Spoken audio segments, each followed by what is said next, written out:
let's see if this works. We'll test the sound with my monster. ASMR, it is not. Okay. Tell me if it's working. Please, Krampus, don't come in here. Krampus. Krampus. He is the worst.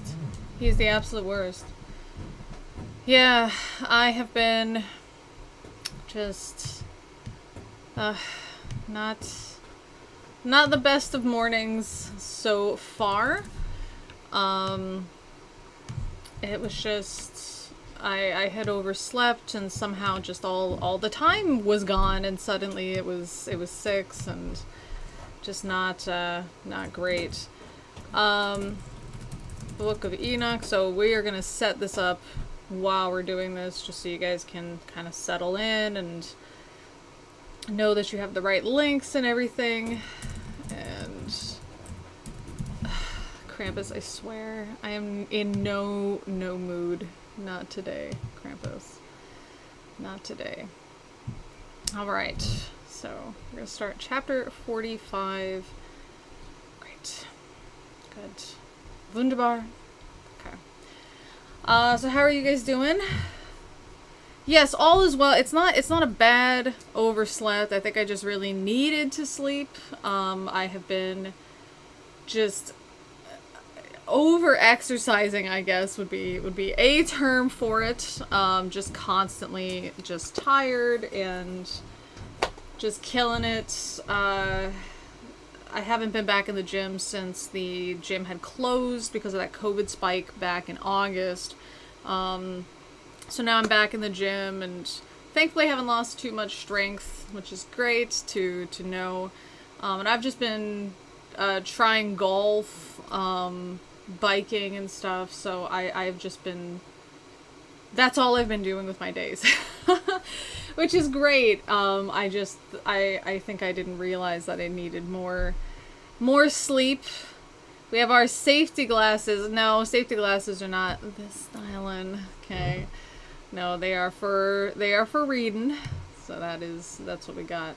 So let's see if I can do this window capture correctly. That would be a wonderful thing if we could do that correctly. There it is. Fabulous. Now you guys can see this action, so we're going to be switching the sizes here. And I think I'll just put a timestamp for any future folk that want to check this out. That's enough. Here we go. Is that good? Hopefully that's something you guys can read. Alright. Well, we're going to make it bigger. So I need to see. So we're talking about parables and stuff today, but like I said, let's settle in and let's see how that's working. I feel like golf is inevitable. I know. It's just I never thought that I would play golf. Very, very new to it and doing okay. It's the screen golf thing so far, and I think I figured out, finally got the feeling for the I guess it's a 7-iron. I don't even know. So that's good. It's good to feel like you've got the movement down. I was just doing tons and tons and tons of repetition a la Marine Corps, and I hit 321 balls yesterday, and 300 were correct enough form, and a lot of them were pretty good center, so that's where I'm at now. Just feeling drained. Yeah, got this, we got coffee, thankfully. If you guys have an espresso thing, which, gosh, I wish somebody would sponsor me, so no, I'm not sponsored, but if you guys have, there's a seasonal coconut flavor. I'm gonna go buy a bunch of them today. Off-screen golf, yeah, I don't know, that seems too physically demanding for this old body. I don't know. Maybe if I can drive around that little cart. So, that is great. Need new glasses? Get new glasses. Get new glasses. Alrighty. So, we are checking out our good friend Enoch. No, don't snooze this thing, please. Okay. We don't need this computer resetting right now. This is not it. Yeah, so we were ready to get started, and I tried to start, and there was some problem, and it just seemed that the charger that I was using was not working very well, so now I finally found the actual charger that goes with this. Super great. I don't know how it got misplaced, but it did. But now we are ready. We are solid. All right. Let's see. Yeah, can't do it. I totally understand. All right. So, when we last left Enoch, maybe we could do a sort of a last chapter kind of thing. Okay. Remember we talked about the lightning, we talked about the weather, we talked about where, like here, wisdom found no place where she might dwell, on righteousness, rain in the desert, dew on thirsty land. Don't know how much of this, oops, that's the same thing. Don't know how much of this y'all remember. Okay. But Enoch was basically talking. The thing that was really strange that we were thinking was the lightnings and the stars of heaven. So this is that, remember that old idea that stars are just these tiny little dots in the sky that are actually quite close to the earth. So this idea that lightning and stars occupy the same space, that's kind of where we were talking about here. And just how these things are kind of happening. Okay. So we're going to go back here. The lot of the apostates, new heaven and new earth. Well, how many of us are apostates? Where are we fitting in here? Is this our parable? How many of us are apostates? Y'all can raise your hands or please type something because I can't see y'all's hands. By the way, does anybody else have monster cans that are this size? And they're much smaller in Korea. Yeah. Does anybody else have them this size? I don't know if I like them this size. When I go back to the States, I always try to get these giant monsters, and they're just so big. But I feel like it's around the same price. I feel like, oh, good value. But is it? If I have a hard time drinking it, I don't know. But does anybody else have these monster cans? You are a heathen. You never believed. Let me double check on that word. I thought heathen, oops, meant a pagan.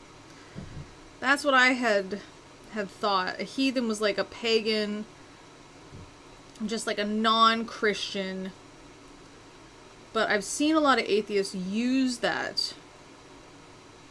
Yeah, a person who doesn't belong to a widely held religion. Okay. Gotcha. Maybe that's where I had gotten confused on the terms. Because they could belong to a not widely held religion. I guess that's where I had... Like, when I learn something new, I put it into... Like, I have these filing cabinets in my brain. I don't know if that makes sense to anybody. But there's sections, and then they're, like, connected with string to other concepts. And so when I pull one out, I usually... like, it pulls out the other ones it's connected to, which is why I tend to get off topic when I talk, even though in my head it's still on topic because the strings are all connected. And I think that's why I had filed it away in, like, words for non-Christians. Yeah. All right. Just like the word. I think it's a good word. I think it's good. Yes, that is off topic, Monk, but I did see that the Hong Kong newspaper that was shut down for supporting free speech. Yeah, really. What do they want to say? One country, two governments, but it just seems like one country, one government. I don't think I officially apostated to be an apostate. Is that how that works? Yes, I guess that's how it works. To be apostated. Yes. So. Are we apostates? So let's see what happens to us. Come on, I'm a bisexual with an ex who was a pastor. This is me. There you go. This is all right. So let's see where all of us are going to be going. Well, except for some of you guys, right? Remember, those of you that had never been religious, you guys, we talked about that section that in the waiting room. So remember, there's the believers. There's like the good and righteous people, and they have their section to wait, and that's, remember, Abel is there still. Oh, this poor man. I hope that time is not a thing and Abel is just like not super bored, or at least maybe they have something for Abel to do. Can you imagine being the first person that died and you're just waiting for Judgment Day? And then there's the section for the people who were punished in their life, and then the people who were evil, but like evil that were punished in their life, and then there's people that were evil and not punished in their life, and they're being tortured while they're in the waiting room. So I guess we would be the ones who, unless you guys are doing stuff that you shouldn't admit to anyway, I guess we are the ones that are evil, but we have received our punishments, you know. And I'm sure you guys have. You said something negative about somebody and they found out, and then they confronted you about it, and you had to have this awkward conversation, and maybe you lost a friend or something. That would be your punishment, right? That would be you being called out on it.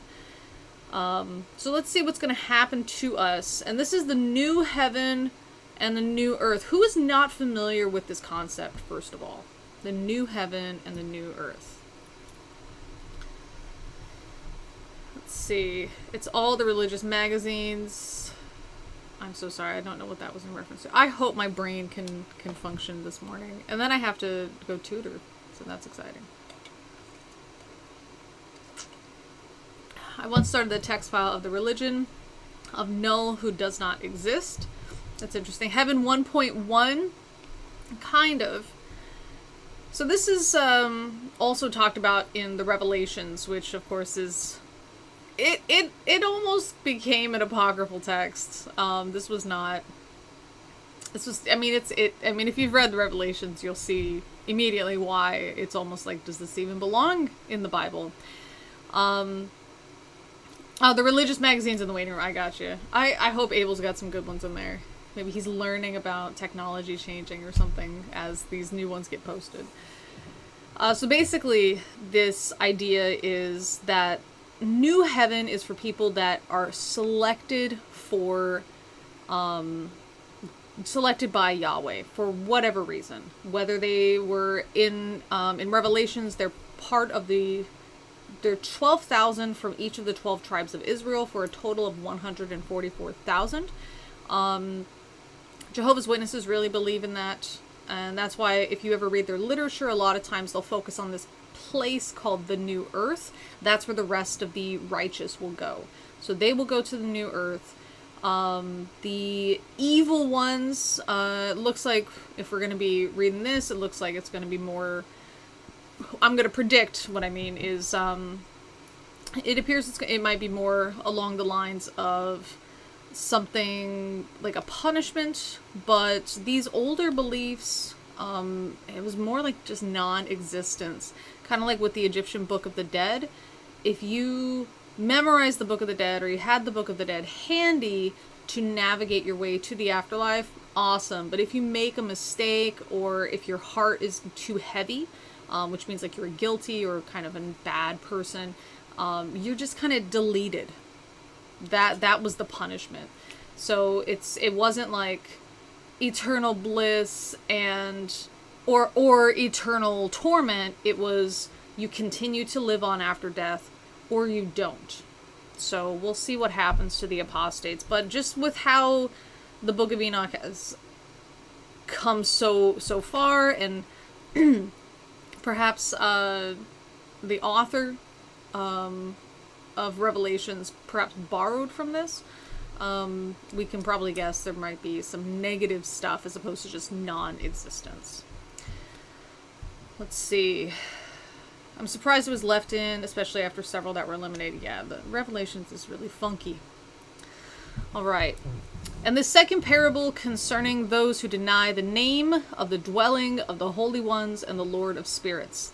And into the heavens they shall not ascend, and on earth they shall not come.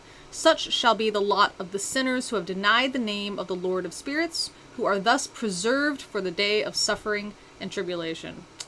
Nailed it. So that's exciting. Does anybody not know the tribulation? So this is, I mean, it should be, I think it should be capitalized here. The day of suffering capitalized and tribulation capitalized. I think that's how it should have been written. Does anybody not know this? The new earth is just this earth after some post-apocalyptic remodeling. Yes, Wounded Monk. Basically, if you guys, there's, so with Revelations and stuff, the Day of Judgment includes this time called the Tribulation. That's really a popular phrase for Jehovah's Witnesses. We, in the evangelical Pentecostal churches, it was more like we talked about the rapture and then just Armageddon. We kind of just referred to the whole thing as Armageddon. But if they're talking about that post-rapture torment, that was the tribulation. During the tribulation, technically, we can be saved, but there's no blessing from that. So the idea would be some people would see that there's other people that were raptured, and they would realize that the Bible is correct or something. They'd realize that. And so they would immediately try to convert to Christianity and then gain all those benefits. So you can do that, but there's no benefits to be gained. And also during the tribulation, you can't die. So you're just like tormented on earth. And if you want to escape that torment by ending your own life, you just can't. So like you could jump off a building and now you're just in pain, and mangled. That's it. Okay. So that's kind of it there. Now, when like the great judgment kind of happens and now the new earth and stuff happens, then yes, you get to be on the new earth because you had followed despite not receiving any blessings. So that was something that we thought could happen, but yeah, other than that, it's just not a great time. Just not a great time. Hello, Mega Garchomp. Garchomp is such a good... Are you catching any good Pokemon lately? I caught I don't know if it's the right pronunciation, but Regigigas. The first one I caught was a shiny, so I was pretty happy about that. People with heavy hearts and feeling guilty are deleted, so I guess psychopaths technically don't apply. That's true. That is a good point, because they don't feel guilty. One of the things that you could do to offset the weight of your heart in the Book of the Dead, or in the Egyptian journey to the afterlife, you can, because it's not the afterlife yet, you could buy these jars from the priests, or these like weights from the priests, so that way when you had died you could like put a bunch of counterweights, which it's the same concept as like an indulgence, so it's kind of interesting. I was taught that those who turn from God couldn't return to him after the rapture. I was taught differently. So that's interesting, because I know we came from a very, very similar background. Almost probably maybe even the same church or very similar churches. So this is, yeah, that difference. And so it's this, I think they would put those movies out there. What were they? They had like Kirk Cameron or something in them. Do you remember what I'm talking about? It was like the end of days. It was a guy who had survived the rapture, and basically you could still become a follower of Christ. You could still be saved, but it spares you in no way from the sufferings and horrors of the tribulation. All right. Tom, I don't know if English is your first language, but when you say to someone that you miss someone's mouth, that is a bit awkward. So, yeah, I had to redesign the channel, basically, just to make it student-friendly, that's all. Thank you, Mega Garchop. I appreciate that. But yeah, that's Left Behind. Thank you. Yes, that's exactly what it was. So it was about this guy who was basically trying, as far as I understood, he was just trying to navigate through the tribulation. No such thing of a rapture. Okay, cool. We're just, I mean, if we're gonna be honest, none of us here, well, very few of us here, I think probably you would be the exception. None of us here believe any of this is a such thing. Do you know what I mean? We're just going through it just as just a religious study, not taking it seriously, just as one would study like old books of philosophy or old legends or something like that. Yeah. Look very professorial today. Oh my gosh, I'm glad, because this hair, this humidity, I don't know what this is, but it ain't it. So, verse 3. And on that day, mine elect one shall sit on the throne of glory, and shall try their works, and the places of rest shall be innumerable. So, mine elect one, possibly Jesus, is that what we're talking about? Remember, this idea, Enoch, the book of Enoch was written similar time period around Isaiah, if I remember correctly. And so this idea of a savior, a messiah figure, something like that is around at this time. So I'm assuming that is the reference here, but we'll find out. So, their souls shall grow strong within them when they see mine elect ones. Well, maybe not. And those who have called upon my glorious name, and then I will cause mine elect one to dwell upon them. Can we call this person Neo? I don't like saying mine elect one. That just is it's a funky phrasing. Just feels weird to speak. And I will transform the heaven, and I will make it an eternal blessing and light. Remember, when we're talking about the heaven in this case, the reason that it's a new heaven or a transformed heaven is because the heavens, this is just where all the celestial bodies exist, right? This is where the lightning is, this is where the stars are, the planets, that kind of thing. There's also other parts of heaven where Yahweh exists, where the angels kind of exist as well. And so this is that other section. I will transform the earth and make it a blessing, and I will cause Meos to dwell upon it. So it seems that this is interesting because there's mine elect one and then mine elect ones. So that is interesting. I'm assuming the Meos, plural, those are going to be the people that had worshipped Yahweh and they're being rewarded in the afterlife. But the singular one, I'm not 100% sure, so hopefully this will provide us more clarity. But the sinners and evil doers shall not set foot thereon, for I have provided and satisfied with peace my righteous ones, and I have caused them to dwell before me. But for the sinners there is judgment impending with me, so that I shall destroy them from the face of the earth. Alright. So it seems that we have that to look forward to, you guys. We're going to go to the next chapter. Let us make it big and easy for me to read and see what you guys are saying in the chat. Let's see. Pentecostal, was I pre, post, or mid-tribulation? I mean, what I believed? We had always believed we were like on the cusp of the apocalypse, basically. We were on the cusp of Armageddon. These are the end times. So this would be pre-tribulation because it's pre-rapture, but we believed anytime it's gonna start. Except I had a weird response to that.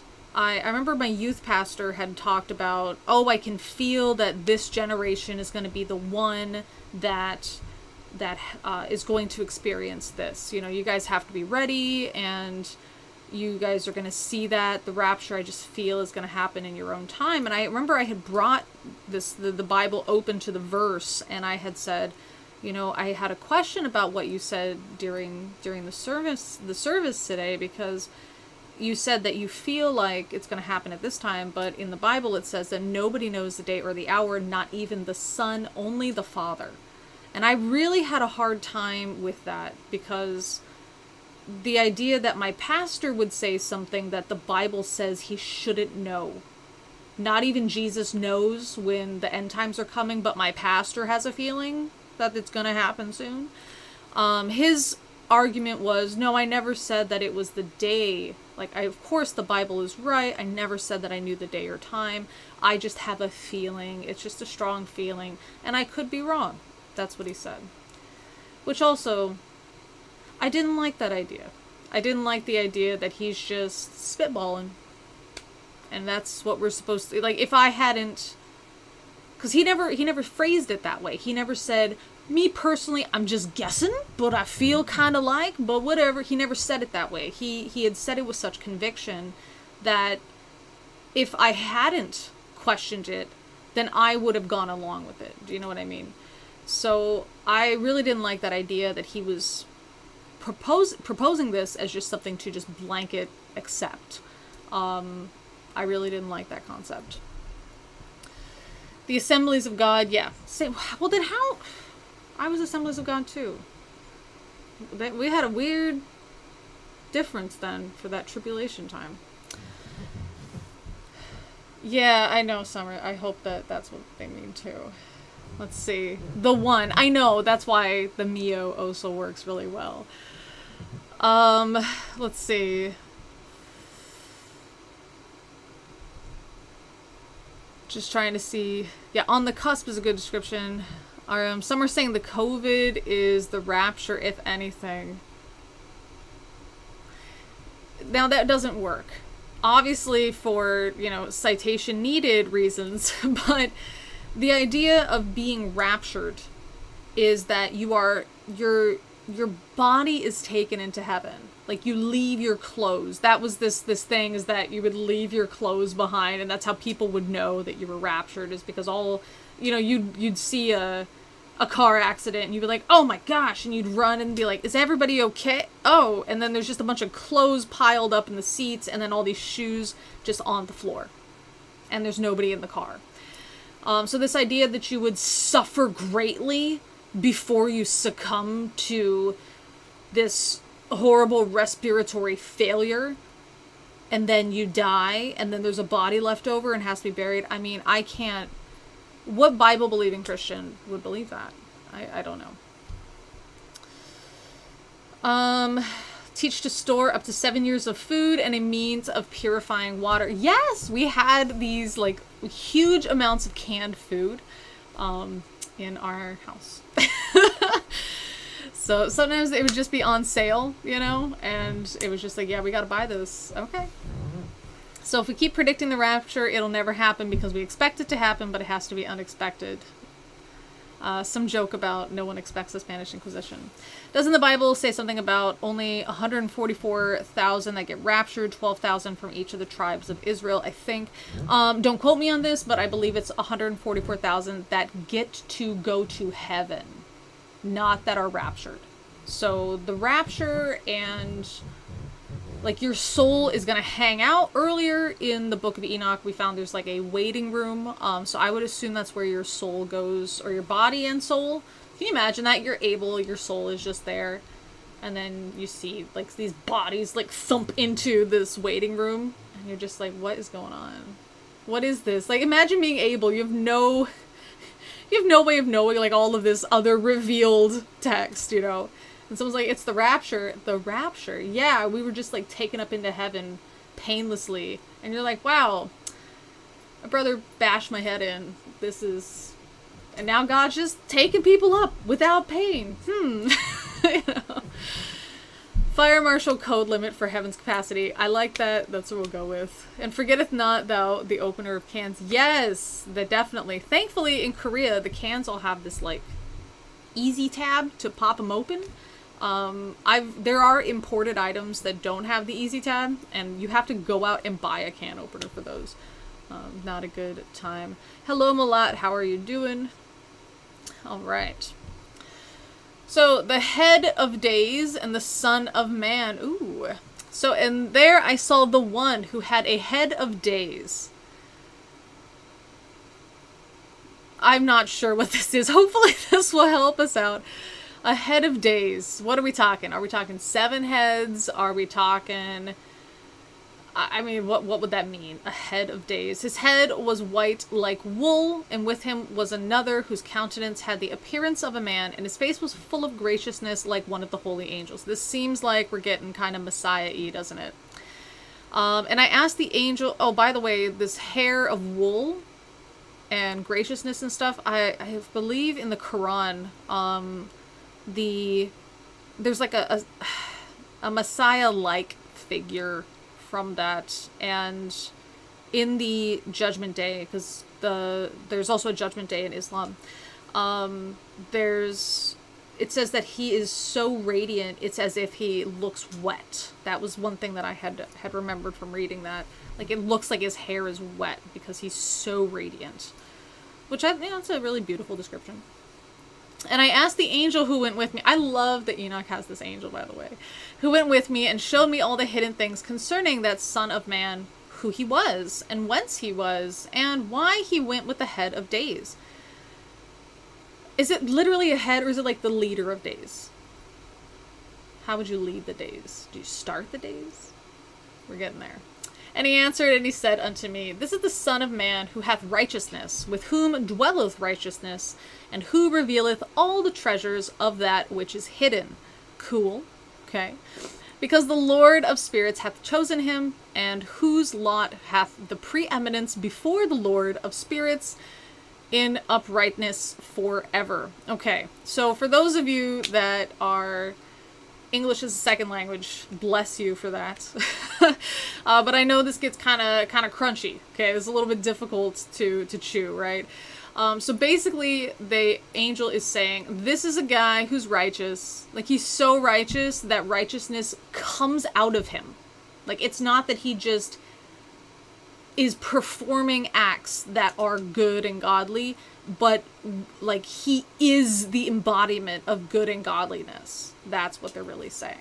And he's able to, we don't know what the treasures of that which is hidden. We don't know if this is referring to knowledge or some other thing.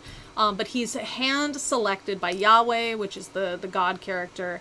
And so because of that, he just radiates righteousness. Like he is righteousness in the form of a human body. That's basically what they're saying. So hopefully that helps kind of explain that. Let's see.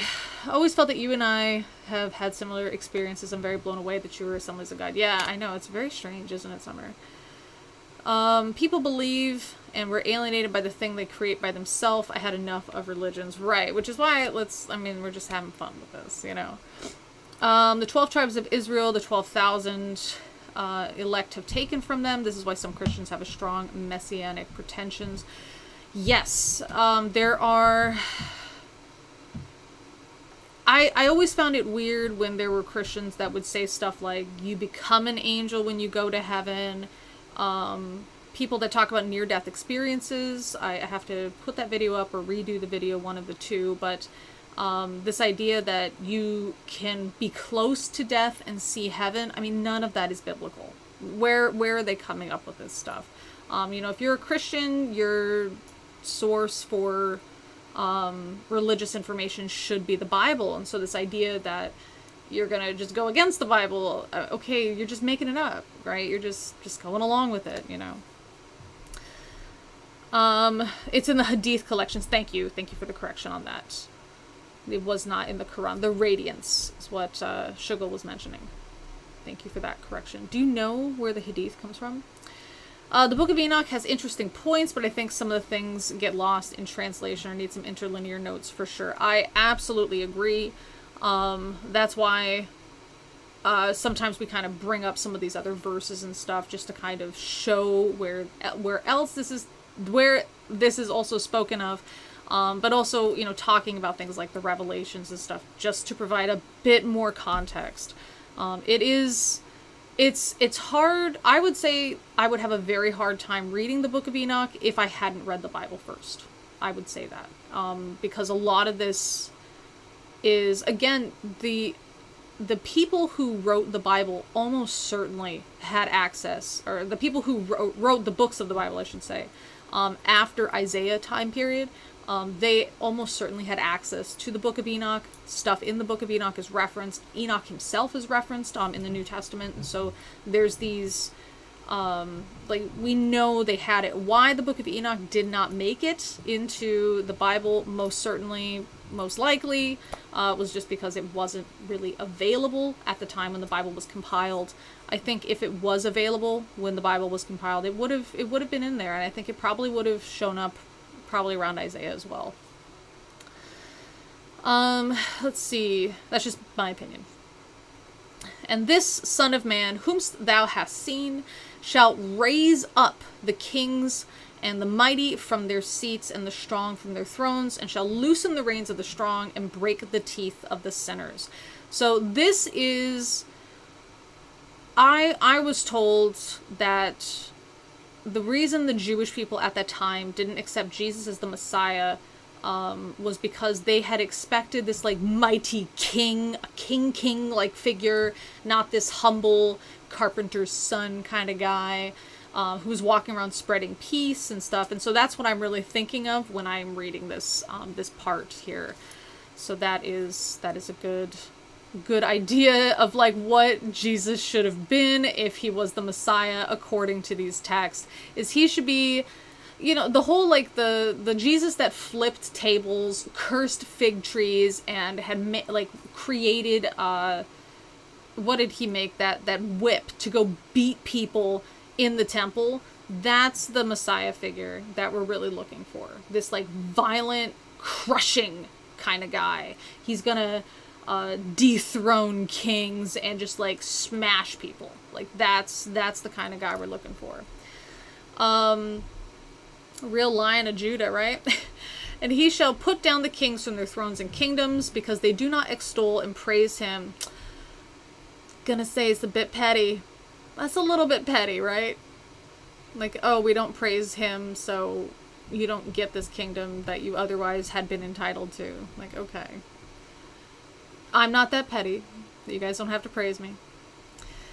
Nor humbly acknowledge whence the kingdom was bestowed upon them. Oh, well, that's kind of fun because of what I just said.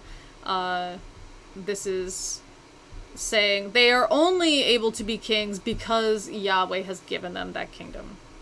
And he shall put down the countenance of the strong and fill them with shame. And darkness shall be their dwelling, and worms shall be their bed. That, kind of, squeamishness aside, right? That wouldn't be the worst bed. Assuming they're not going to be biting you a bunch. That might feel kind of comfortable. Just a bunch of worms, just wiggling. It's like little mini massages all over your back and stuff. Is it just me? That doesn't sound that bad. I get it that they're going to be dead and everything, right? But is that, you know what I mean? Let's see. The Hadith is the radiance of the Messiah's face. The head is the collection of Musnad Ahmad ibn Hanbal. Let's see. Rabbi Emmanuel Shochet, I'm butchering these names, has a book on the Messiah, and Jews have a doctrine of two Messiahs, the son of Joseph, the precursor, and the son of David. Riveting reading. Sounds like something that we should definitely cover, for sure. It does sound really interesting. I like these other interpretations other than the mainstream kind of interpretation. I really like that. They shall have no hope of rising from their beds. That was me this morning. And because they do not extol the name of the Lord of Spirits. Again, sounds pretty petty. Okay. These are they who judge the stars of heaven, and they raise their hands against the Most High, and they tread upon the earth and dwell upon it, and all their deeds manifest unrighteousness, and their power rests upon their riches, and their faith is in the gods, which they have made with their hands, and they deny them the name of the Lord of Spirits. They persecute his houses of his congregations, and the faithful who hang upon the Lord of Spirits. There's that early persecution complex, which is very strange because, at this time, the Hebrew people, yes, the whole myth of the slavery, whatever, but they were pretty violently attacking everybody else. This was not a polite people. So if we go back sort of kind of outside the Bible, but basically back in the, the Mesopotamia region, if you were visiting another city and that city had a different, main deity, you would go and make offerings to that main deity just as a visitor, just because you're there. It's just like out of a courtesy thing. You recognize, oh, you guys are celebrating this deity because the fig deity, because you got a lot of figs here or something. You know what I mean? You'd go make an offering and be like, yeah, cool, whatever.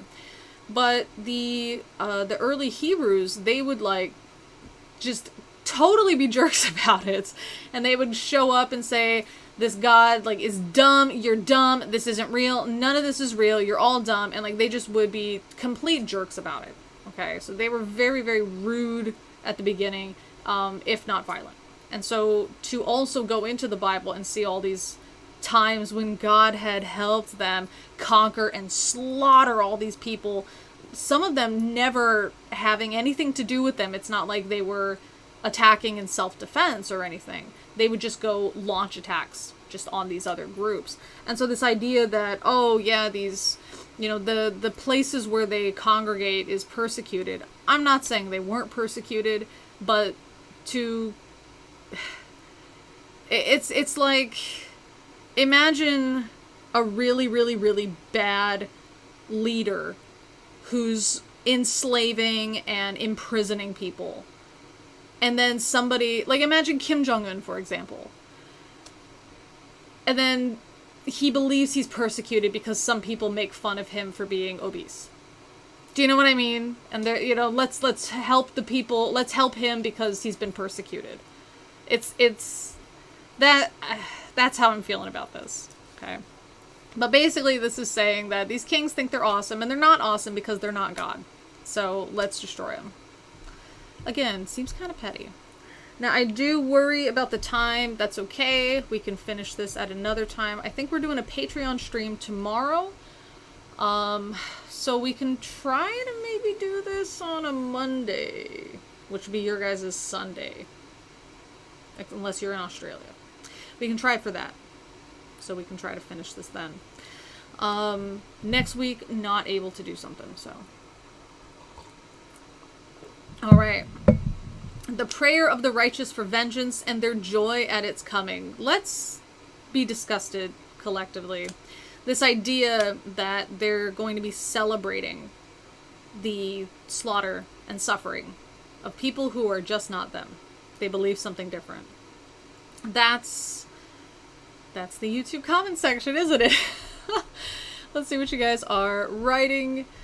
Let's see. Some people freak out when they see worms. It's like the fact that people throw up when they see vomit. Yes. I wonder which communities of Jews saw this text as literature and devotional versus some who saw it as canonical. I would agree with that question. Or I also wonder the same.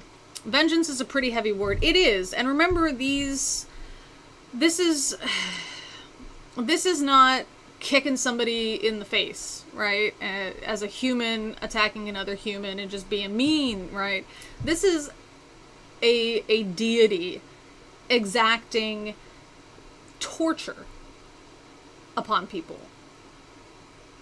And you're seeing this as a one of the Mios. You're seeing this and laughing, clapping, crying with happiness. It's disgusting. Let's see.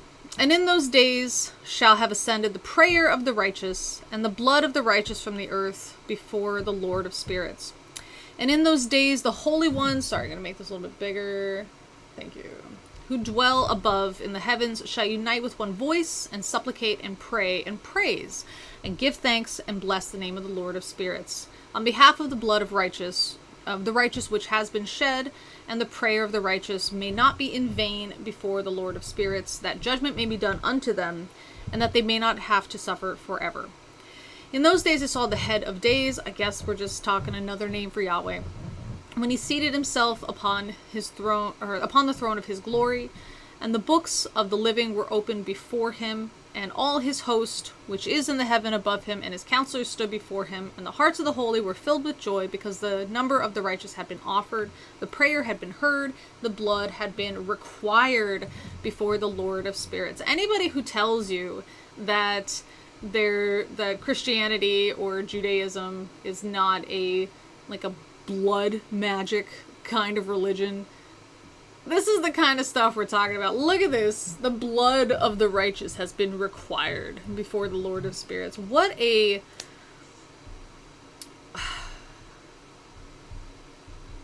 I mean, this... Imagine this is you're living at this time, and there's all these other gods that are merciful or kind or just kind of innocently tricky, or they have a reason to be cruel, because some of the gods, like these trickster gods, were kind of created to give an answer for why bad things happen, or why bad things happen to good people, why things seem unfair or something, right?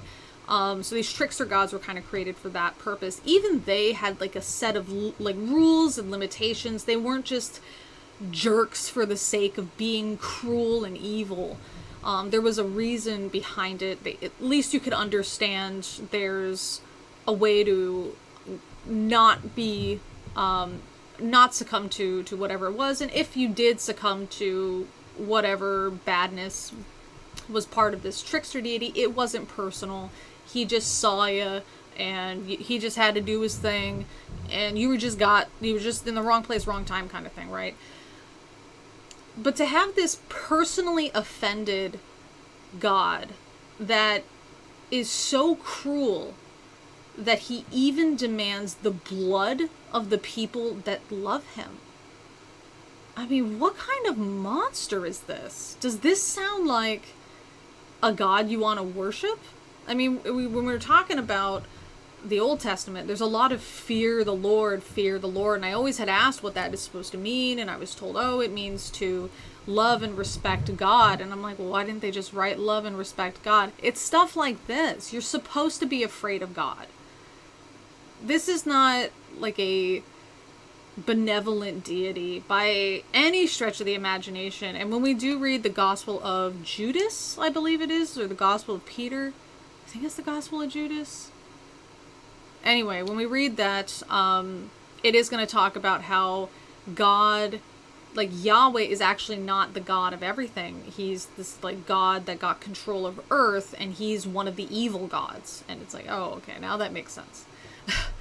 Because this is, I mean, to require the blood of the people, like think about any movie or story about like Satanism or something, right? Where people are worshiping these like old gods or worshiping Satan, and it's like they always require a blood sacrifice of their followers. And people, this is supposed to be this cruel and evil thing, and Christians are like, oh my goodness, how could they follow such an evil God? This is their evil God.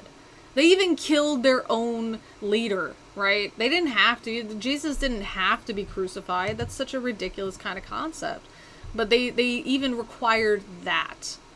I mean, this is such a gross, bloody kind of belief structure, isn't it? Let's see.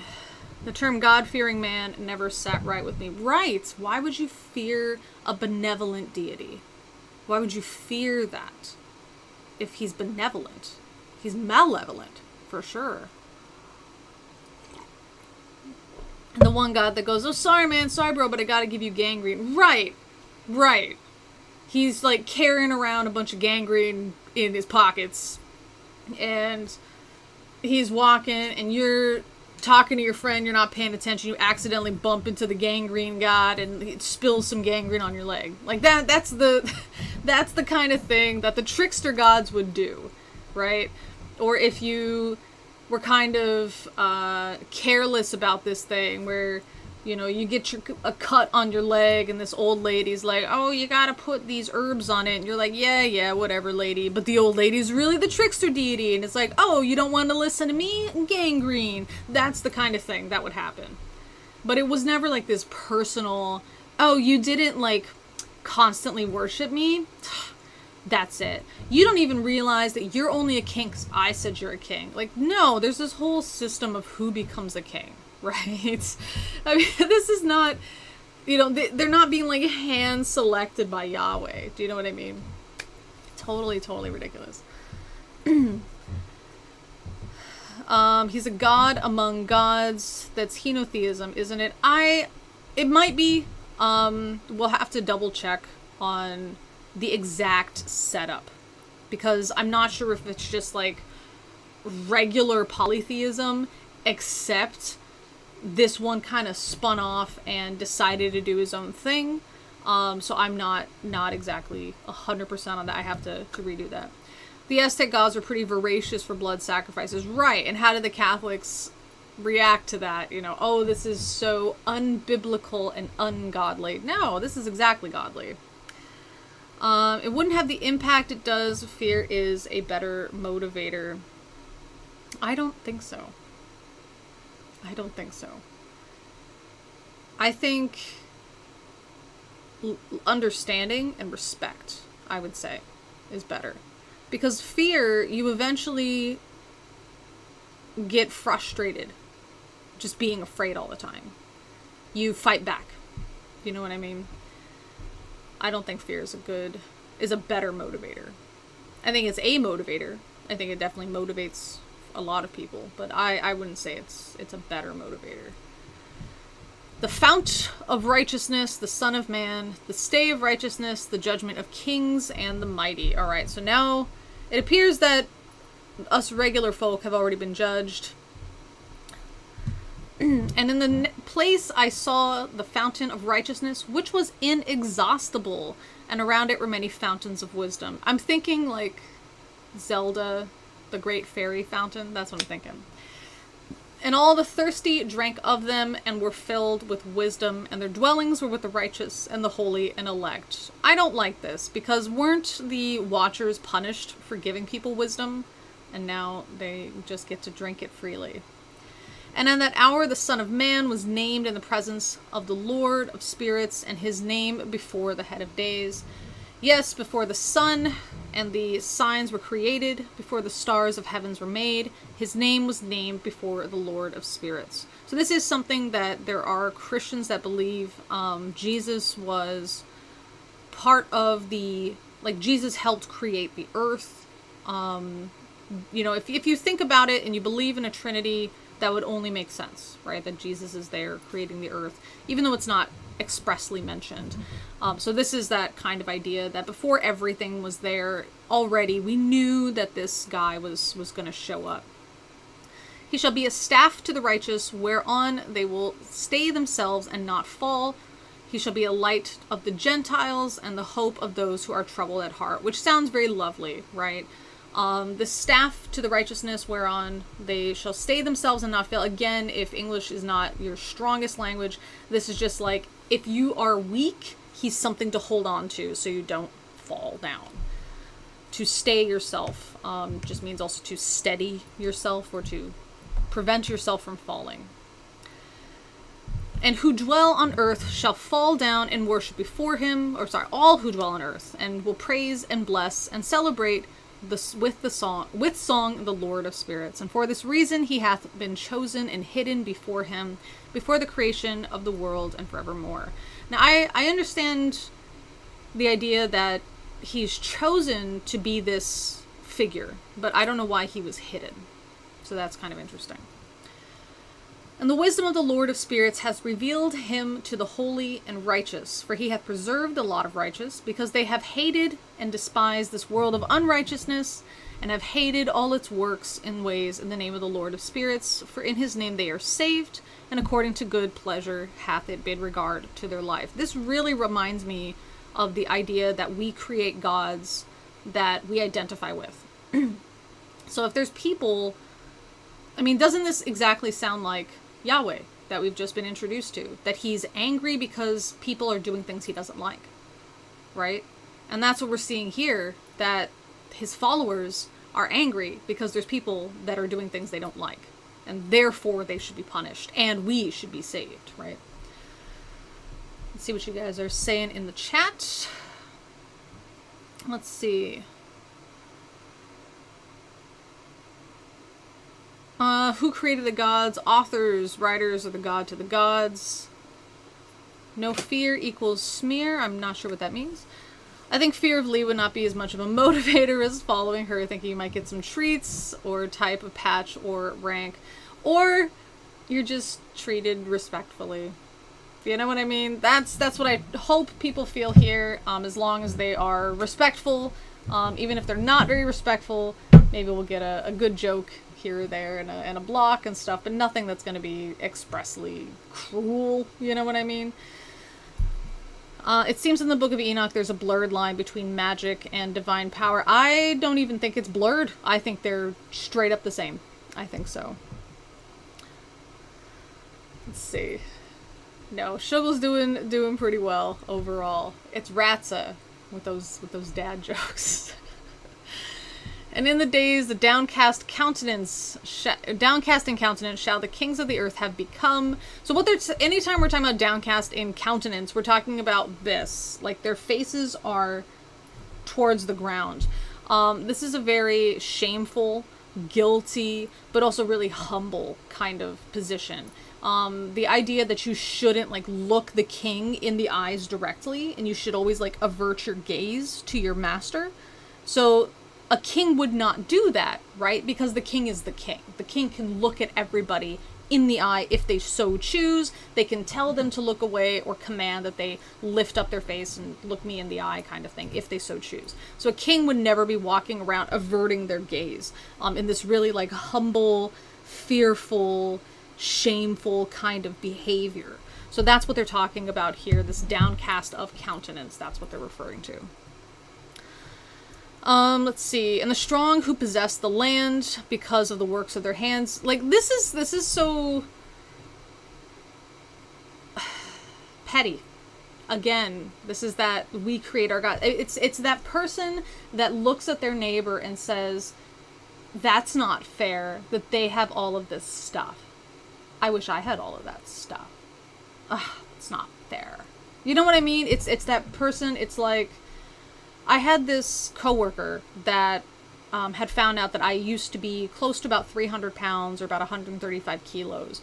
And the coworker was quite large and had asked me how I had lost the weight. And I was just like, changed what I ate, exercised a lot, that's it.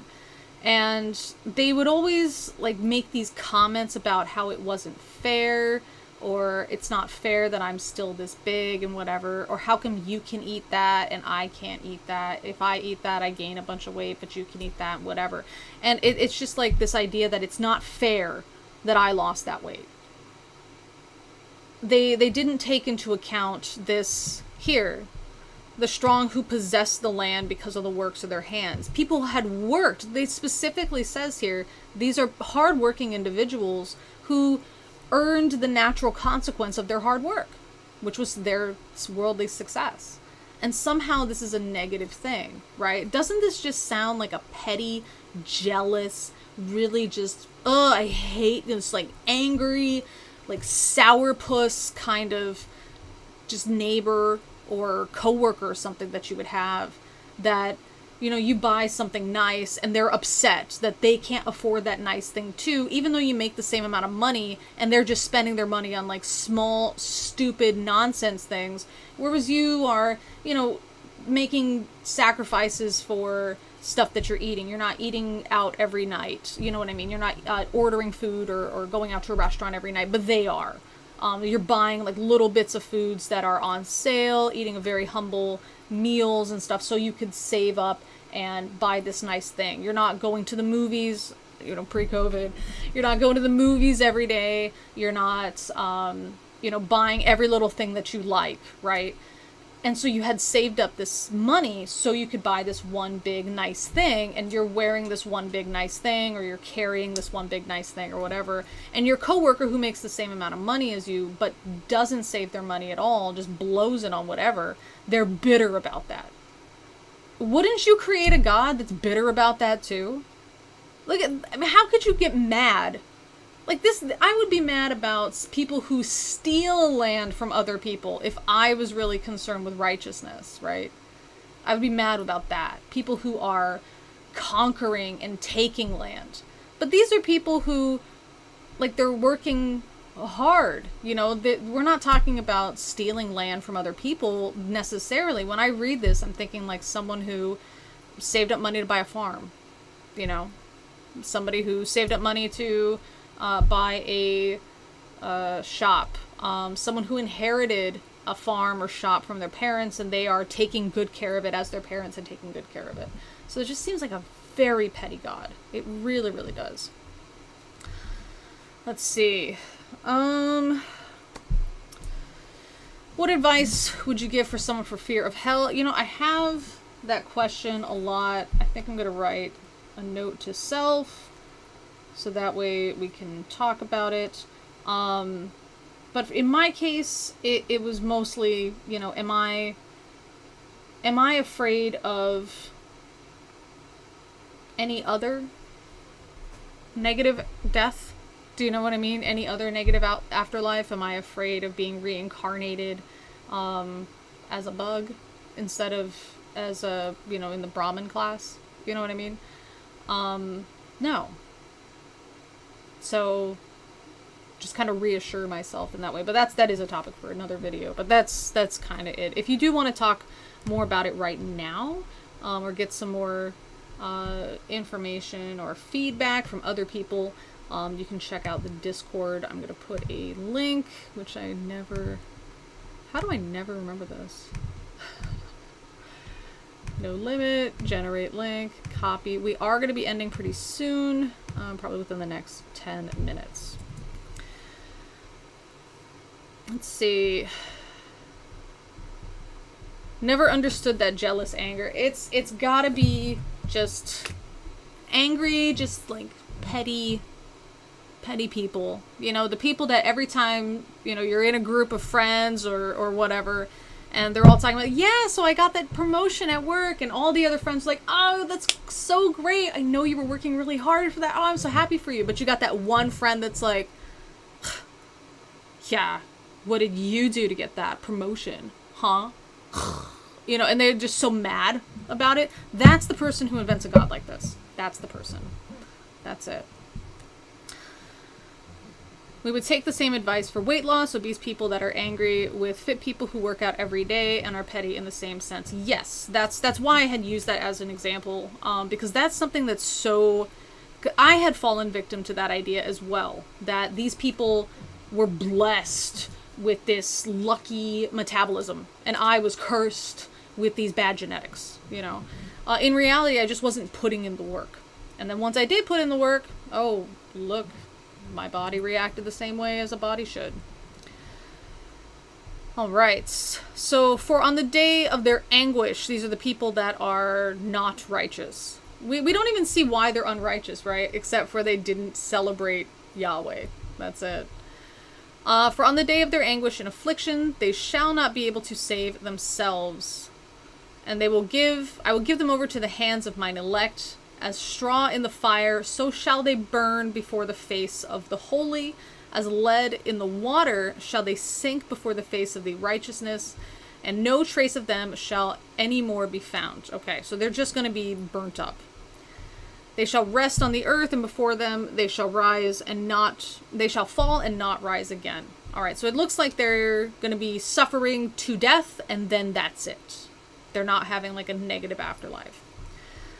And there shall be no one to take them with his hands and raise them, for they have denied the Lord of spirits and his anointed. The name of the Lord of spirits be blessed. Petty. Petty, petty. King Petty is what I feel like I should call Yahweh. Isn't this the pettiest version of Yahweh? Oh my goodness. The power and wisdom of the elect one. Let's find out. We're not finding out wisdom, right? We're not talking about how, like, we're not giving examples of how wise he is. We're just being told that there's wisdom. It's, what's that phrase? If you have to keep telling people that you're intelligent, then you're not intelligent. Like, people should be able to understand that you possess a mighty intellect, right? Without you actually saying that. If you have to tell people you're this thing, then you're not that thing. They should just be able to see that. So what wisdom do we see? What glory?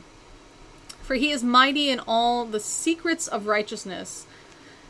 All these secret things again. And the unrighteous shall disappear as a shadow and have no continuance, because the elect one standeth before the Lord of spirits, his glory forever and ever, his might unto all generations. And in him dwells the spirit of wisdom, the spirit which gives insight, the spirit of understanding and of might. That's interesting. The wisdom is mighty, like physically mighty. And the spirit of those who have fallen asleep in righteousness. These are, I guess, the lukewarm Christians, to use that Christian terminology. He shall judge the secret things, and no one shall be able to utter a lying word before him, for he is the elect one before the Lord of spirits, according to his good pleasure. Remember that example I just gave, that scenario where that person gets the job, and then somebody else is like, what did you do to get that job? I bet you did some kind of like nasty, unscrupulous way to trick, to convince somebody to give you that promotion, right? That's what I'm seeing here too. This idea that anyone who's successful and happy, secretly, they're just like as miserable as I am. You know what I mean? So this is this idea, again, if you read this like a really petty, I don't know, Instagram influencer or something, then it makes way more sense. That's how I'm reading it. It's making way more sense to read it this way. Chapter L for Lemon. That's wonderful. No, chapter 50.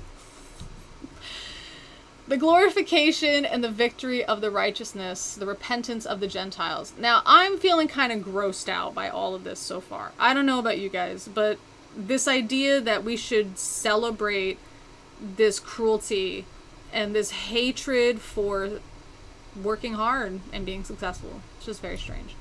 Let's go ahead and see what y'all is saying over here. The deity doth protest too much, methinks, yes.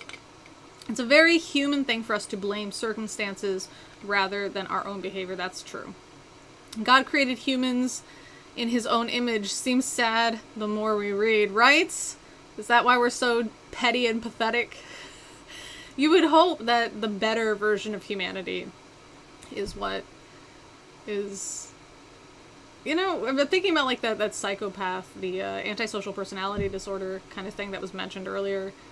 I know it wasn't mentioned in regards to this, but it does make me wonder, because a lot of the people that suffer from that have this feeling that other people also know what they're saying.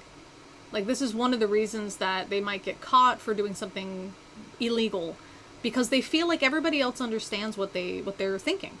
If I like, that's why they're not afraid to share that information about themselves.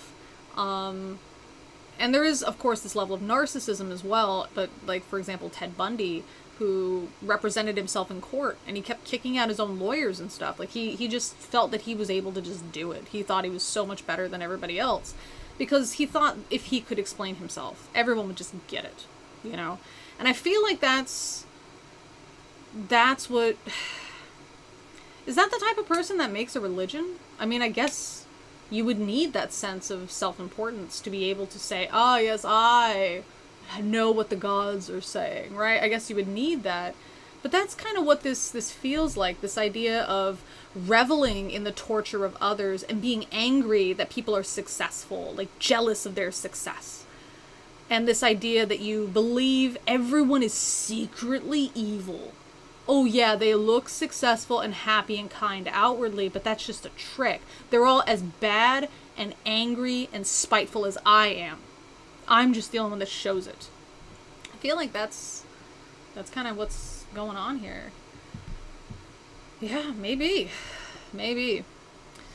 If someone's body doesn't respond when they are doing everything they should, they're almost always being an addressable cause. I found out that far too many people who delude themselves, such as my mother. She's convinced that she's eating correctly, and her inability to exercise is why she can't lose. Take her Magnum bars away.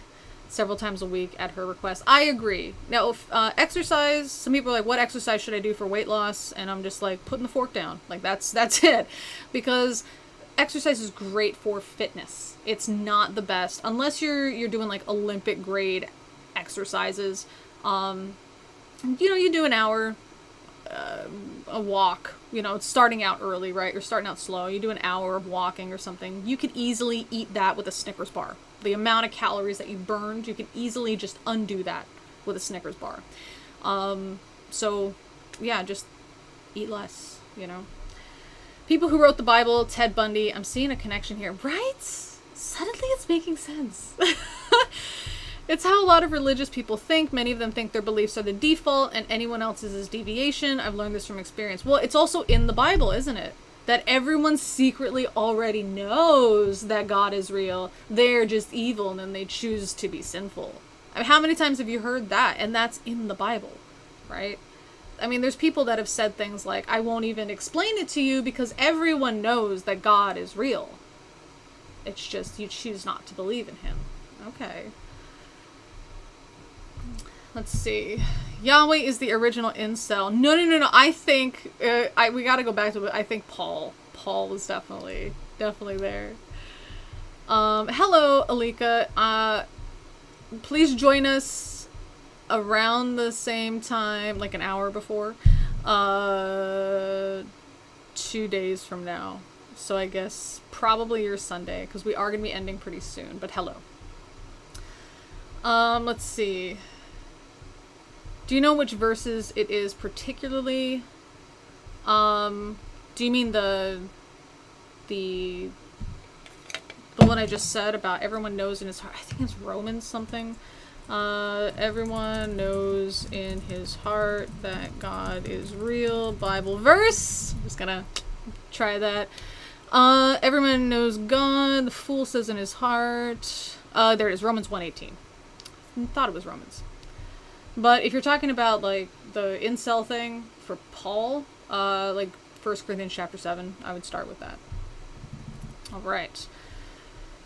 Let's see. So, in those days a change shall take place for the holy and elect, and the light of days shall abide upon them, and glory and honor shall turn to the holy. Again, this is that idea. Wow, we're really rocking with this, aren't we? We're really nailing this one. This idea that the people who have good things are just lucky or have done things that are unscrupulous to get them. I mean, I've met people like this, haven't you? People that think that, someone who... I remember this guy, we had both restarted college after the Marines. Both of us had been in the Marines. And we had restarted college, and I was working and taken a full course load, and I got a 4.0 that first semester, or first year, one of the two. And I just remember he went, oh, lucky? And I was just like, lucky? You know that I work, you don't. I go to all of my classes, you don't. You skipped out on one of your finals, and you're surprised that you only got a 2.1. Really, lucky. I don't think luck has anything to do with it. I was so beside myself because of how hard that I had worked and had obsessed. Like, I really wanted to do well. And just to have it dismissed as, lucky, like, we spent a lot of time together. They knew specifically that I was working so hard. There were times when I wouldn't do stuff that I wanted to do because I had to study, and to be told, it's just luck. And so that's kind of what I'm seeing here, that this change shall take place where now you are the lucky ones. Oh my goodness, this is so gross to read. This reads like a fantasy of those people that I'm talking about. This really reads like a fantasy. And I've known some of people like that. I don't think this guy was like that, just temporarily. But other people I have known that are seriously this way. And they are... don't want to say too much about them, but quite disgusting in their behaviors to other people and this sense of entitlement. Like, they are going to be a millionaire any day now as soon as their luck turns around. Like, that's how they really feel. And it's okay to treat people like trash because rich people treat people like trash. And the only thing that's different between a rich person and me is luck. So I can treat people like trash too. Like that's really what that is not my inference. That is what they told me specifically. That's what this really reads like. And the righteous shall be victorious in the name of the Lord of spirits. He will cause others to witness this, that they may repent and forego the works of their hands. So they're going to quit hard-working people and be just like the rest of us. They shall have no honor through the name of the Lord of spirits, yet through his name shall they be saved. And the Lord of spirits will have great compassion on them, for his compassion is great. Is it? Is it? And he is righteous also in his judgment, and in the presence of his glory, unrighteousness shall also not maintain itself. At his judgment, the unrepentant shall perish before him, and from henceforth I will have no mercy on them, saith the Lord of spirits. So it does seem like we have a chance to repent, at least, but otherwise we are deleted. The resurrection of the dead. Finally, Abel, my boy. I'm rooting for you, Abel. And in those days shall the earth also give back that which has been entrusted to it, and Sheol shall also give back that which has received. This was like a big old like grave kind of region where like you would go and die and just be dead.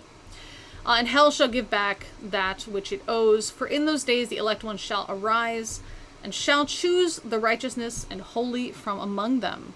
For the day has drawn nigh that they should be saved. So this is again that judgment day, where now everything is being processed finally.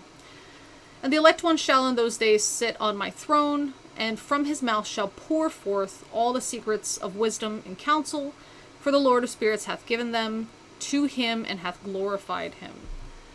And in those days shall be like the leaps, or the mountains, shall the mountains leap like rams, and the hills shall also skip like lambs, satisfied with milk.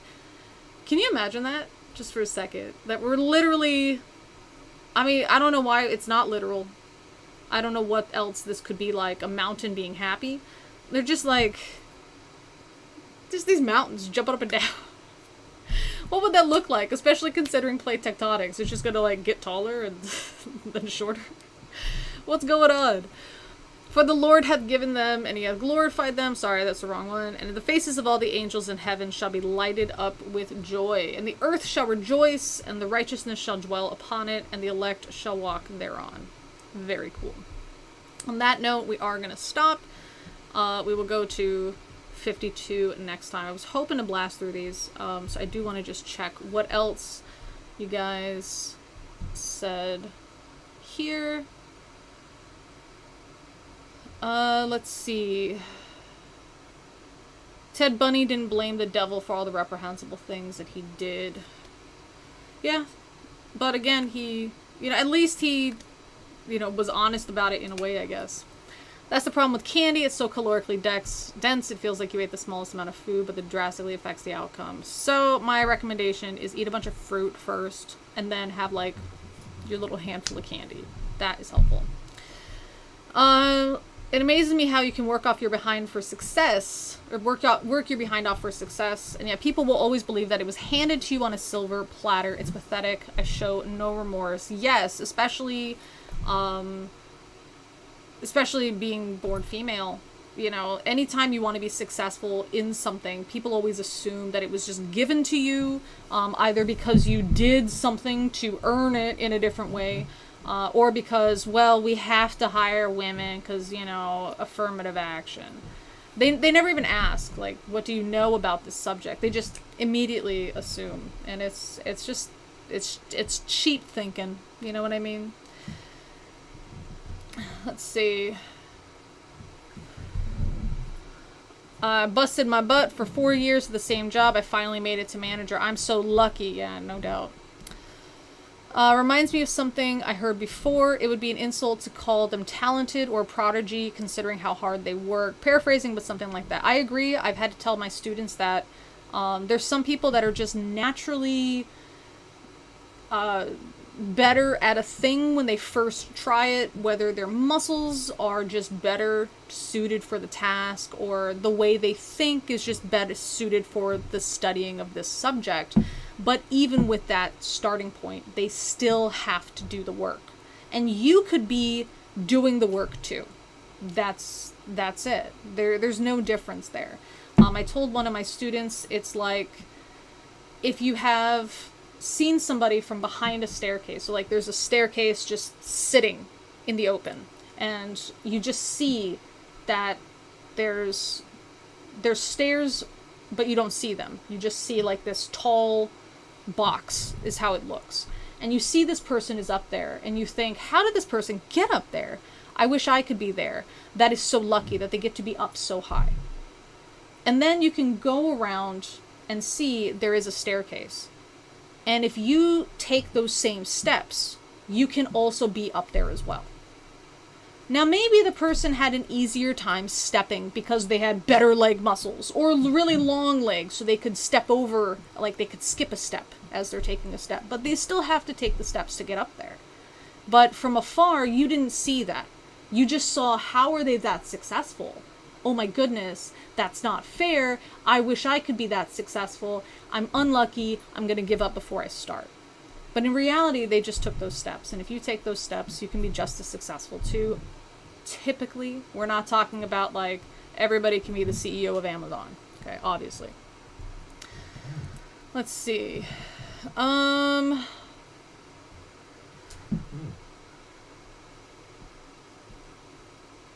John the Apostle and John the Other may be the same person. What a coincidence to try to join Shabbos observance on Zoom right now.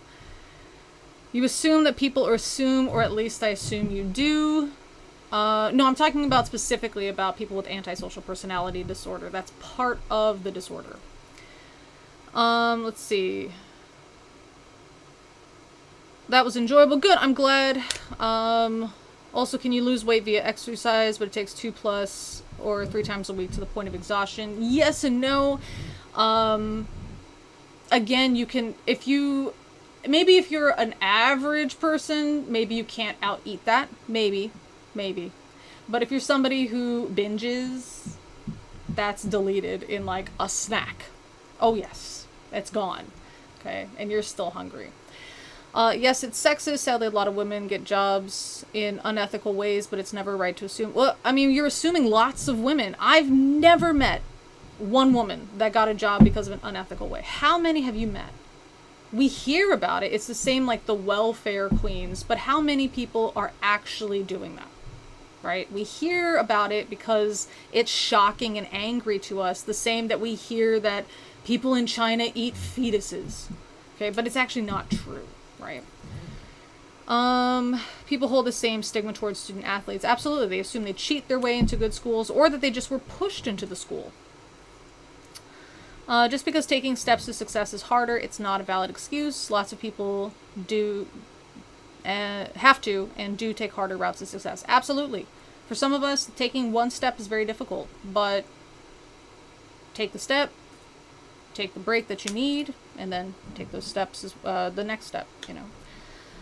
It argues there's no such thing as prodigies, that anyone who has mastered a skill has put in 10,000 hours. I've heard about that. I've heard the 10,000 hours. Not 100% sure on the research, but I've heard of that as well.